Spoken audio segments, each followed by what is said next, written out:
श्रोताओं को मेरा नमस्कार।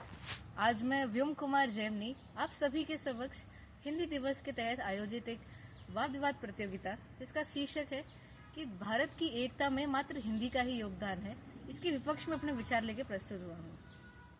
देखिए, यह कहना कि हिंदी हमारे देश की मातृभाषा है या फिर हम लोगों की मातृभाषा है, अतः भारत में ज्यादातर लोग हिंदी भाषा का ही उपयोग करते हैं, ये कहना एक तथ्य है और इसको झूठा साबित करना एक मूर्खता है।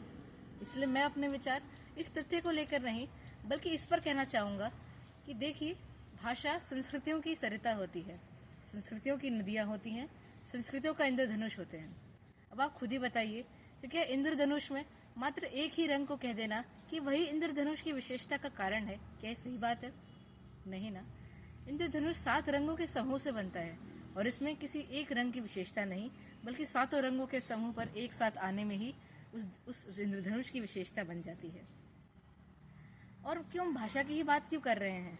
और भी तो कई चीजें हैं। आप हर सुबह असेंबली में राष्ट्रगान के लिए खड़े होते हैं, राष्ट्रगान तो बांग्ला भाषा में है। फिर आप खुद ही देखिए कि हमारे ज्यादातर जो गीत हैं वो संस्कृत, हिंदी, तमिल, तेलुगु, अन्य आदि भाषाओं में रचित है। भारत के जो महान लेखक हुए हैं एवं महान कवि हुए हैं, उन्होंने हिंदी भाषा के साथ साथ अनेक भाषाओं का उपयोग किया है। जब आप अपने स्कूल की डायरी खोल के देखेंगे तो उसमें अलग अलग संस्कृतियों के अलग अलग गीत हैं। म्यूजिक रूम में भी आप इन सबको सुन सकते हैं। और ऐसे में ये कहना कि हमारे देश में जो हम भाषा बोलते हैं, जो सर्वाधिक लोगों की भाषा है, कि ये बात सही है। हम सबका पहनावा अलग है, त्योहार अलग हैं, खान पान अलग है। विविधता में एकता भारत की विशेषता है। ऐसे में एक ही भाषा की गुणवत्ता को हम महान एवं प्रतिविधिन मान लें, क्या सही बात है? नहीं ना। मैंने ऐसे कई प्रश्न उठाए, इन प्रश्नों का उत्तर आप खुद सोच के देखिएगा। और अगर आप ऐसा सोचते हैं कि हिंदी भाषा ही भारत देश की एकता को बनाने में योगदान देती है, ये बात बिल्कुल गलत है।